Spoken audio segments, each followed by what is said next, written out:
Assalamualaikum warahmatullahi wabarakatuh. Selamat malam, salam Laskar Ganda Nusantara.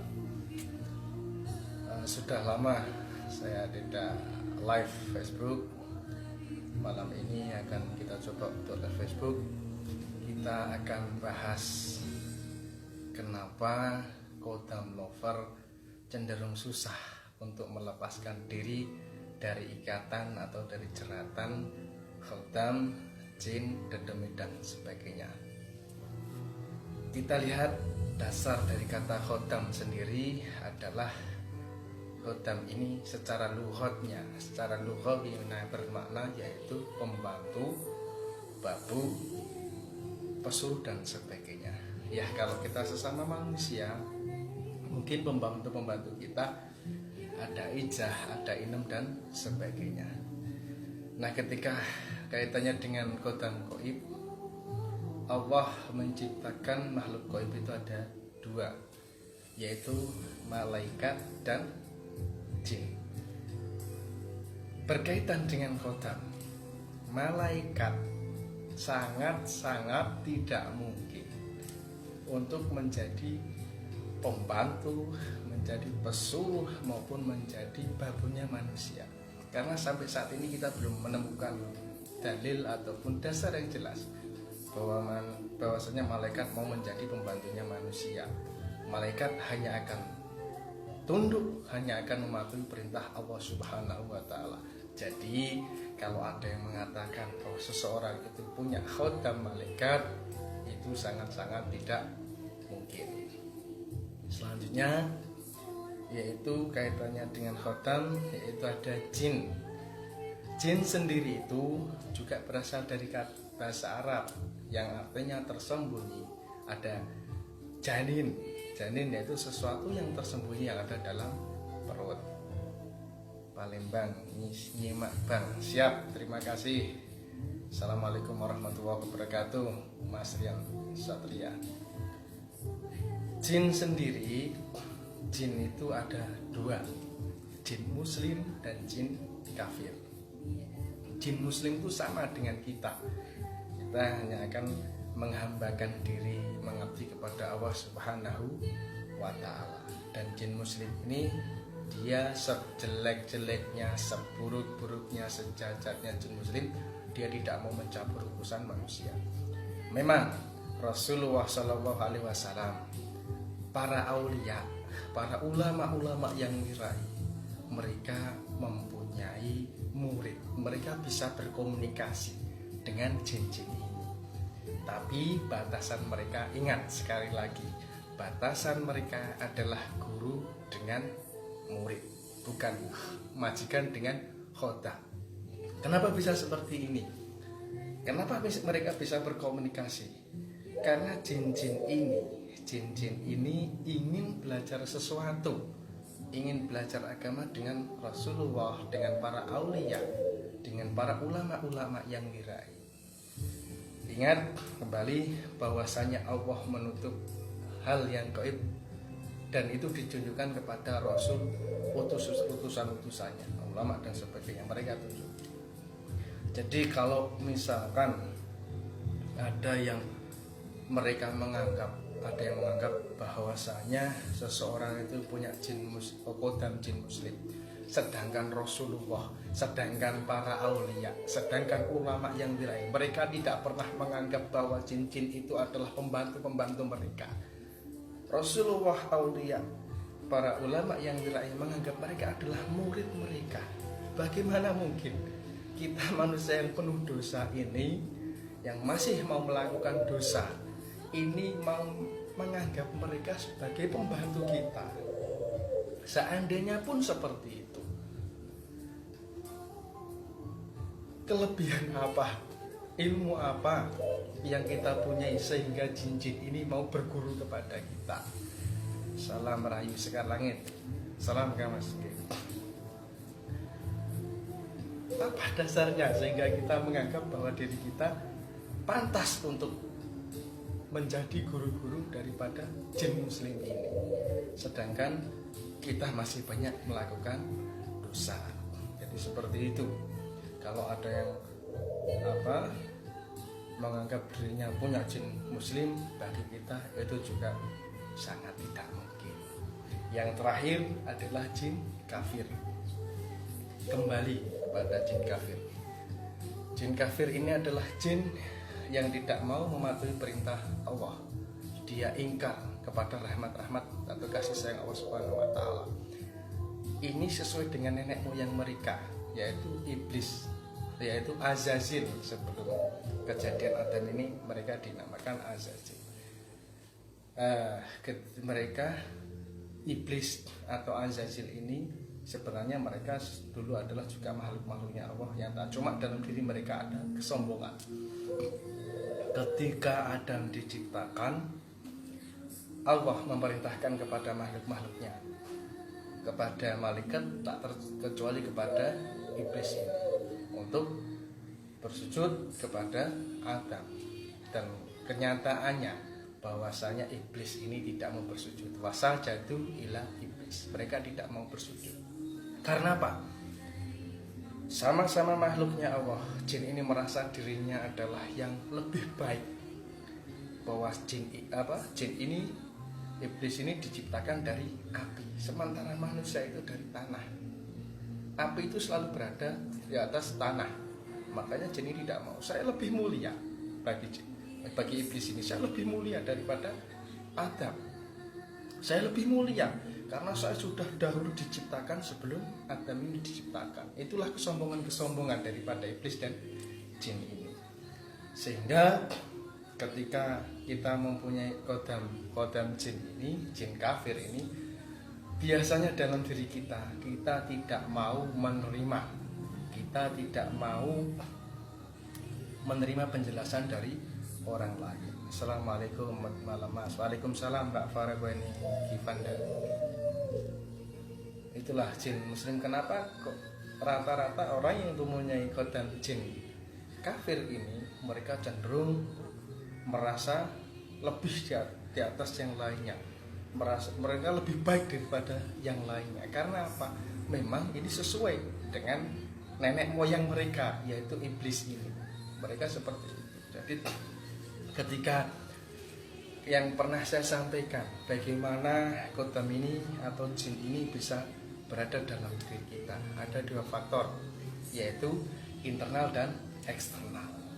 Yang internal itu biasanya bisa hadir ataupun bersama kita dengan tirakat, dengan lelaku sesuatu, dengan bacaan sesuatu, dengan puasa tertentu. Itu mereka akan bisa bersatu dengan kita atau menyatu dengan diri kita. Itu yang namanya bagaimana jin ini bisa, kodam ini bisa menyatu dalam diri kita. Ada lagi yaitu biasanya Mas Hendri Genteng. Bismillahirrahmanirrahim. Assalamualaikum warahmatullahi wabarakatuh Mas. Biasanya jin kafir ini ketika kodam lover ini melakukan hubungan badan suami istri, sebenarnya jin-jin ini, kodam-kodam ini ikut melakukan kegiatan tersebut. Bahkan mereka bisa merasakan nikmatnya tubuh dari pasangan kita. Mereka bisa mencapai klimaknya. Mereka bisa bahkan sampai mengeluarkan sperma. Itulah yang nantinya akan turun kepada anak cucu mereka. Itu faktor internal. Faktor eksternalnya adalah ketika kita, dan ini nyata dalam persaingan bisnis, masa Cina dan sebagainya. Mohon maaf, mungkin ada katanya dengan santet, dengan pelet, dengan gendam dan sebagainya. Itu akan ada dalam diri seseorang, seperti itu. Nah, ini kaitannya dengan khodam atau jin ini. Ada yang menganggap ketika mereka bisa berkomunikasi, mereka bisa melihat, berkomunikasi dengan jin ini, itu adalah suatu kelebihan. Coba kita telah saudaraku. Sesuai dengan itu bahwa Allah menutup berkaitan dengan hal gaib ini kecuali kepada para rasulnya, para utusannya, pada para kekasih-kekasih Allah. Apakah kita sebagai manusia ketika sudah seperti itu, kita introspeksi, muhasabah diri, apakah kita sudah melaksanakan syariat-syariat ini dengan benar? apakah kita sudah melaksanakan akidah kita dengan benar, sehingga kita diberikan anugerah oleh Allah, diberikan karunia oleh Allah untuk bisa berkomunikasi dengan mereka. Seperti itu. Kalau tidak, kembali lagi kita muhasabah, kita introspeksi diri, apa yang sebenarnya terjadi. Siap Kang Mas, lanjutkan. Apa yang sebenarnya terjadi? Makanya seperti itu. Karena yang bisa berkomunikasi adalah sesamanya. Jadi perlu kita koreksi diri kita, kenapa kita bisa seperti itu. Kenapa para Kodam Lover ini susah untuk melepaskan diri dari jeratan lingkaran jin, kodam, dedemit dan sebagainya. Sekali lagi, jin adalah makhluknya Allah yang diberi Allah oleh, yaitu akal dan rasa. Mereka sesuai nenek moyang mereka punya visi misi, saudaraku. Mereka punya visi misi untuk mengajak kita kepada mindset mereka. Ketika iblis ini dikutuk oleh Allah, iblis itu berkata kepada Allah bahwasanya mereka akan mengajak umat manusia untuk menjadi penghuni neraka. Jin-jin kafir ini punya visi misi bagaimana caranya menggiring kita kepada mindset mereka. Salah satunya, contoh gampangnya, ketika kita punya kodam sesuatu, assalamualaikum warahmatullahi wabarakatuh, waalaikumsalam, Kang Mas Mail kuat. Ketika jin ini ketika kita punya sesuatu katanya dengan mereka, dengan kita membaca sesuatu, dengan kitab sesuatu, kita punya benda sesuatu. Nggih, Bu Dokter, nggih siap. Nggih. Udah ya Puspita Sudipnya, nggih siap. Ketika kembali lagi, ketika kita punya sesuatu tentang mereka, biasanya kita harus melaksanakan kegiatan tertentu. Kita punya benda tertentu, biasanya kita harus menjaganya. Kita tidak boleh begini, kita tidak boleh seperti itu, tidak boleh makan ini, tidak boleh makan itu. Ketika kita mau menjadikan mereka sebagai kodam kita mau menjadikan mereka sebagai pembantu kita, dengan kita misalkan melanggar pantangan tertentu itu, ibaratnya kita tidak boleh benda ini harus dikasih minyak, benda ini harus tidak boleh dibawa kemana, dibawa ke sini. Ketika kita melanggarnya, perasaan dalam diri kita, ini benda ini masih ada manfaatnya tidak bagi saya. Disitulah saudaraku, disitulah ke hati kita mendoakan Allah Subhanahu wa Ta'ala, bukan Allah lagi, tapi kepada benda itu. Itulah mengapa kita sulit sekali untuk melepaskan dari lingkaran kodam lover itu, melepaskan diri dari lingkaran dengan kodam dan jin ini, karena mereka punya visi misi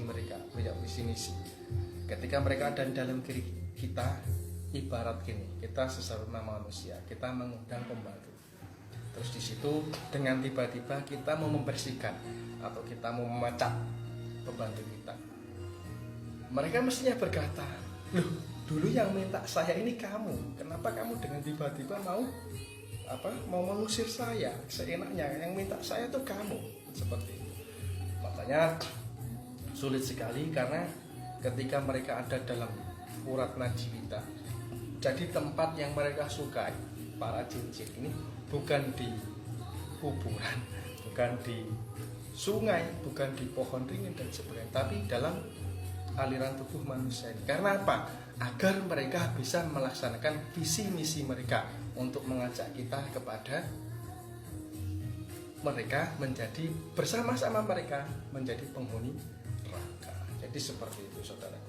Ketika mereka sudah berada dalam aliran darah kita, makanya mereka ketika kita mengatakan tentang sesuatu, mereka akan ikut mewarnai pola pikir kita. Mereka tidak mau kalau seandainya ini harus dipaksa pergi, karena kalau seperti itu mereka tidak lagi bisa mengajak manusia ini kepada arah mereka, yaitu kepada neraka. Oleh karenanya di sini kita bukan apa-apa, kami dari Laskar Gedeng Nusantara memang bukan manusia-manusia yang menguasai ilmu agama mungkin, apalagi saya tidak tahu itu ilmu agama dan sebagainya. Tapi kita harus mengingat kembali saudaraku, di situ ada sebuah syair, ada sebuah pesan. Undur makola wala tangdur mangkola. Undur makola, dengarkan, lihat apa yang dikatakan. Wala tangdur mangkola, jangan melihat, jangan dengarkan siapa yang mengatakan. Jadi seperti itu. Dan kepada saudara-saudaraku di Laskar Gendeng Nusantara, tetap semangat, karena tugas kita hanyalah menyampaikan apa yang menjadi sebenarnya apa yang diinginkan oleh kebenaran dari agama ini, apa yang diinginkan oleh agama ini. Kita tidak bisa memaksakan orang itu mendapatkan hidayah. Tugas kita hanya menyampaikan seperti ini, seperti ini, seperti ini. Masalah hidayah, masalah petunjuk itu hak prerogatif Allah Subhanahu wa taala. Itu irodat Allah Subhanahu wa taala. Agar kita nantinya bisa lebih ikhlas. Teruslah berjuang, teruslah semangat. Semoga Allah meridhoi apa yang kita perjuangkan ini. Sekali lagi, kita berjuang bukan hanya karena materi dan sebagainya. Insya Allah kalau masalah materi mungkin dengan kesederhanaan kita sudah merasa cukup dengan apa yang kita miliki.